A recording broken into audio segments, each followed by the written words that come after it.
Welcome to Activate Your Introvert, the weekly radio show to uncover and unlock the entrepreneurial skills in your business. In this week's show, Introvert Myth of the Week. Introverts just want to be alone. A leadership tip where we summarise some of the important things about working with introverts, and an interview with Vicky O'Farrell. Vicky is known as the Queen of Behaviours and specialises in working with people on the profiling system DISC. She's one of the most popular guests on the show in the last year, so I invited her back to celebrate our first Podiversary.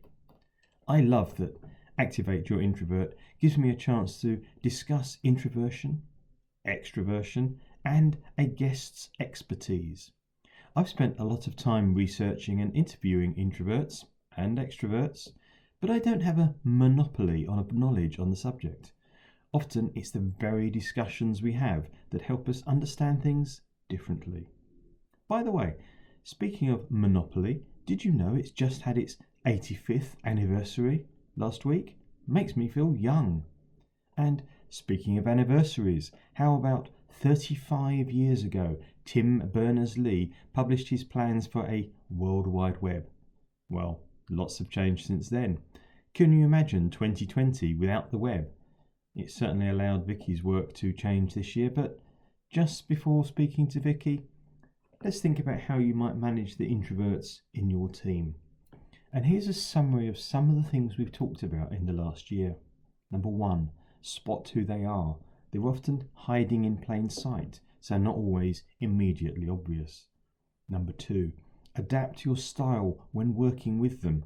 You know what? My mum, bless her, was wrong when she told me many years ago, speak to others as you want to be spoken to. Actually, it's much better to speak to others as they want to be spoken to. And number three comes 3 or 4 little tips that we've touched on from time to time. Zip it. If you're asking an introvert a question, stop and wait for the answer. Because, well, nobody likes being talked over, do they? Let's be honest. But the internal processing gap for an introvert will sometimes mean there's a slight pause, and it can be easy to jump in and fill that gap, training the introvert that you're not interested in their answer. Write it. Often a good tip when you're running meetings or team sessions, rather than getting everyone to shout out the answer. Brainstorming was certainly not invented by an introvert. How about brain writing, or getting people to write down the answers and then read them out? You can't do it all the time, but from time to time it will really help you engage your introverts. And number 3, I want to touch on of these quick ones. Give the gift of time.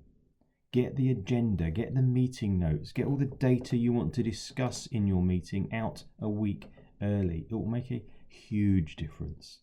Finally, of course, manage your team to help the strengths of everybody to be used so they're effective as individuals and as a team.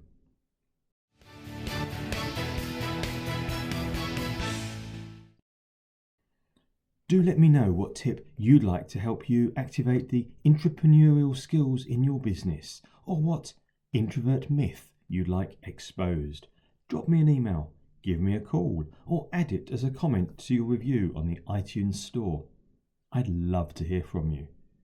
But now it's time for this week's interview.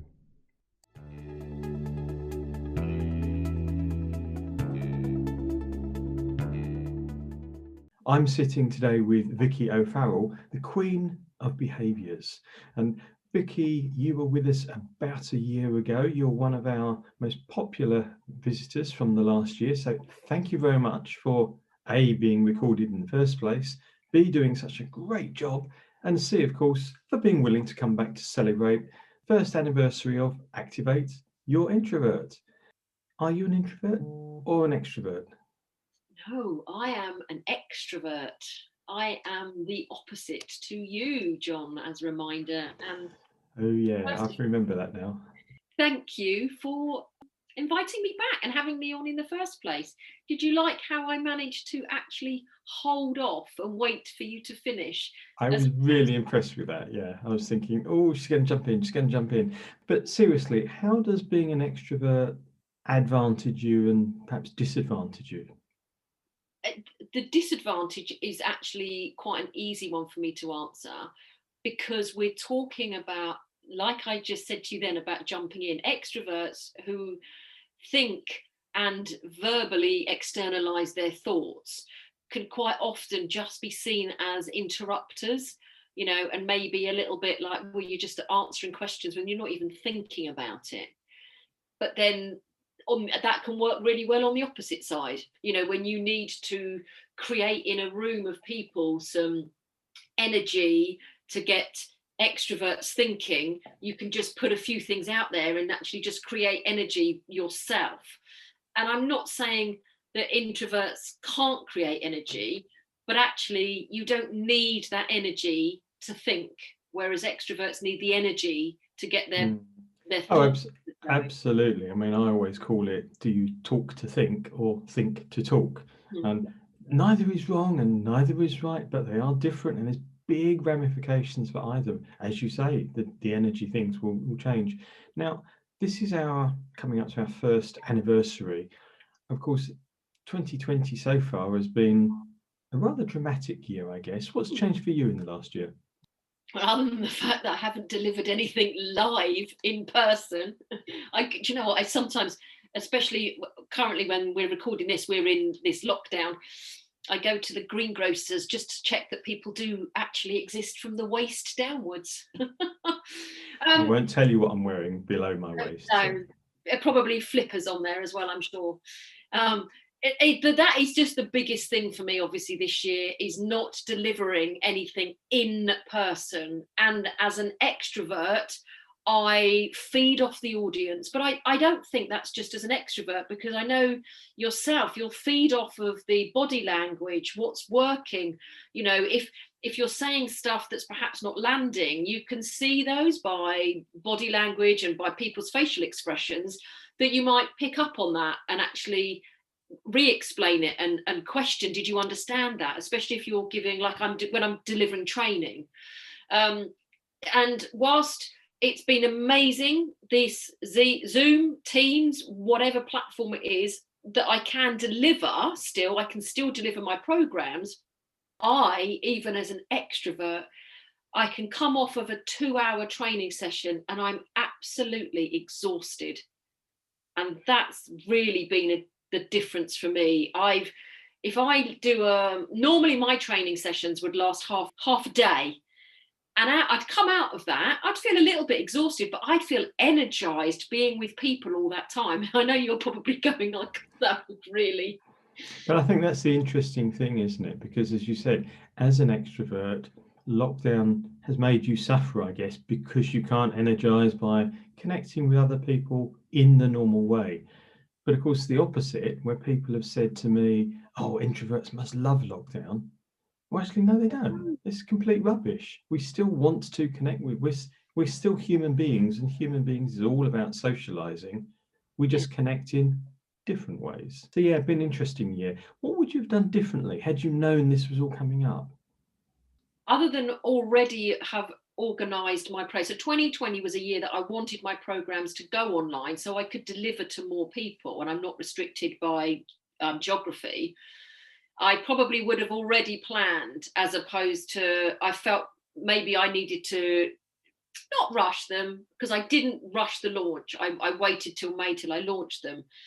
I think that's probably it. It's just actually having the wealth, or the variety of different programs and offerings, whereas everyone was so used to booking me to go and deliver in person in a classroom that actually that's what they expected. I didn't promote myself online. So you were changing your programs to online anyway. Yeah. And obviously, had you been more ready, that would have been quicker. What have you learned, having done a lot more online work then? What have you learned that's made you think differently about this introvert extrovert? I have to say, it's easier online to give the introverts the space. because that whole power of the button mute. Whereas in a classroom, extroverts, like you say, they're external thinkers, their hands are up, they're butting in, they're joining in, and quite often, it's hard to try and, because you don't want to squash them. You don't want to say to introverts, no, you can't talk, but you do want to say, okay, I'm going to come back to you, and you want to invite the introverts in. Whereas actually, when everyone is respectfully, now most people do, sit themselves on mute and unmute when they answer, I can actually go to the introverts, and so if I was going around the room and say, John, could I please come to you with this first question? So I'd prepare you that I'm coming to you. I'd then tell you there's a question coming, and then I'd give you the question and give you a few moments to think about it before you answer it. So I'm preparing you as well as preparing all of the others on the call, and it's taught me so much more about managing introverts' expectations. I really love that, and I always finish off these calls with please give a tip for somebody that is managing introverts. You've kind of just done it there, but can we have the quick summary version of it again, because it just worked really, really well. Let the introvert know that you're coming to them, that you're asking them a question, and that you're going to give them the time to think about the answer. So it's preempting an introvert. That's so cool, because I always talk about give the gift of time to introverts. If you want them to come out, if you want them to say something, whether it's in a meeting, a conversation, whether it's a workshop, whatever it is, they're going to want, because they're going to process internally, they want that piece of extra time. Yeah. Thank you, Vicky. That's absolutely brilliant. So I'm hoping that 2021 will be less interesting than 2020 was, and I really look forward to catching up with you, perhaps for our second anniversary as well. Just before we go, how can listeners get back in touch with you? They can find me on my website at motivationalvoice.uk. My new website isn't launched till next year. Or they can email me, vic@motivationalvoice.uk. Fantastic. Thank you very much. Pleasure, John, always.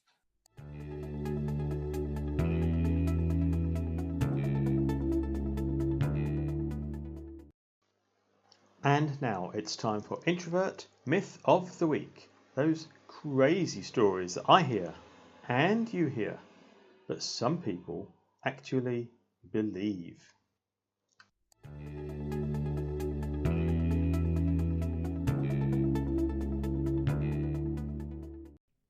Introverts only like being alone. In this year of lockdown and social distancing, if it's shown anything, it's that we all need connections. Maybe at different times and in different ways. So it's certainly a myth that introverts just want to be alone. Introverts absolutely are perfectly comfortable with their own thoughts. They think a lot. They may daydream. Well, actually, we all daydream from time to time. Maybe introverts like to have problems to work on and puzzles to solve on their own. So yes, they do need some quiet time, and probably more than extroverts. It's perhaps how they recharge their energy, or at least recover from an overdose of dopamine. But they can also get incredibly lonely if they don't have anyone to share their discoveries with. They crave an authentic and sincere connection, as do we all. Maybe, however, they only want it with one person at a time, or a few close friends. What does that mean for you as a leader or co-worker? Help them to join in, but don't force it. And most importantly, don't fall for the myth that introverts always want to be alone. So that's it. That's Podiversary number 1 for Activate Your Introvert. 1 year of great discussions. I hope you've enjoyed them, and I hope you stick around for the next year. I'm off to crack open a bottle of champagne and light the birthday cakes. See you around. Thank you for listening to Activate Your Introvert, and I hope you've enjoyed this week's episode. I'd love to see your reviews on the iTunes store. Thank you once again, and catch up with you next week.